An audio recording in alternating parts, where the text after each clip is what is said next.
People, hope you all are doing well. आज हम लोग डिस्कस करेंगे कि फैक्ट्स एंड इशू क्या होते हैं of section 3 Indian evidence act. तो फैक्ट्स एंड इशू की मीनिंग ये होती है कि facts and issue are those facts which are alleged by one party and denied by the other in the pleading of civil case. Facts and issue वो फैक्ट्स होते हैं जो कि सिविल केस में एक पार्टी एलेज कर रही होती, कह रही होती कि दूसरी पार्टी ने ऐसा किया है, और दूसरी पार्टी उस चीज को डिनाई कर रही होती कि उसने ऐसा नहीं किया है। तो ये जो फैक्ट्स होते हैं ये फैक्ट्स एंड इशू होते हैं। क्रिमिनल केस में क्या होता है, प्रोसिक्यूशन एलेज कर रही होती है और अक्यूज जो है वो डिनाई कर रहा होता है। So these are the facts of which existence और non existence is disputed by the parties. ऐसे फैक्ट्स इन फैक्ट्स को लेकर के जब दोनों पार्टीज के बीच में जो डिस्प्यूट हो रहा होता है, लड़ाई हो रही होती है, उन फैक्ट्स को हम लोग कहते हैं फैक्ट्स एंड इशू।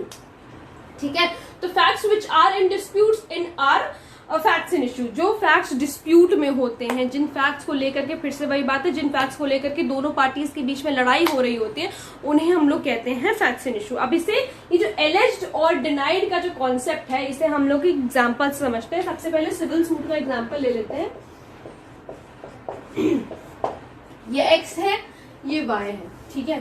अब इन दोनों में एक प्रॉपर्टी को लेकर के हो रहा है झगड़ा। एक्स कह रहा है, एक्स क्या एलेज कर रहा है कि ये जो प्रॉपर्टी है ये प्रॉपर्टी एक्स को बिलोंग करती है, यानी कि ये प्रॉपर्टी एक्स की प्रॉपर्टी है, एक्स ने ऐसा कहा। वाई कह रहा है कि ये प्रॉपर्टी एक्स की नहीं है, ठीक है। वाई कह रहा है कि ये प्रॉपर्टी एक्स की नहीं है। तो एक पार्टी एलेज कर रही है, दूसरी पार्टी डिनाई कर रही है। तो ये क्या है, ये फैक्ट्स एंड इशू है कि आखिर ये प्रॉपर्टी है किसकी, ठीक है। तो ये फैक्ट्स एंड इशू हो गया। अब क्रिमिनल केस में क्या होगा, क्रिमिनल केस में क्या होगा, प्रोसिक्यूशन है, ठीक है। प्रोसिक्यूशन ने कहा ए ने बी का मर्डर किया, लेकिन अब ए जो अक्यूज्ड है वो कह रहा है कि उसने बी का मर्डर नहीं किया है। प्रोसिक्यूशन एलेज कर रहा है कि भाई मर्डर किया है ये ने, ठीक है। अक्यूज क्या कह रहा है, अक्यूज डिनाई कर रहा है इस बात को कि भाई मैंने मर्डर बी का नहीं किया है। जिस दिन बी का मर्डर हुआ मैं उस वक्त सिटी में था ही नहीं, I was out of town. तो ये क्या है, ये फैक्ट्स एंड इशू है कि आखिर मर्डर किया किसने है, ठीक है, किसने मर्डर किया है। तो ये होते हैं फैक्ट्स एंड इशू। अब इसे हम लोग बेयर एक्ट की लैंग्वेज में पढ़ते हैं और उसको कुछ इलिस्ट्रेशन देखेंगे तो और आसानी से समझ में आ जाएगा।